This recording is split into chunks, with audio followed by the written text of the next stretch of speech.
How to find following and followers notification settings on Instagram Lite. Hello guys, in today's video I'm gonna show you how to find following and followers notification settings on Instagram Lite. First, then open Instagram, then click here on your profile in the bottom and click these three lines,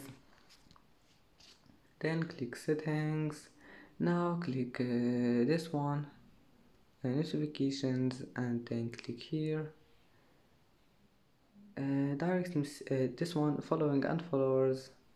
And as you see here, you can manage following and followers notification settings. Just manage here until you want and go back, it will be saved.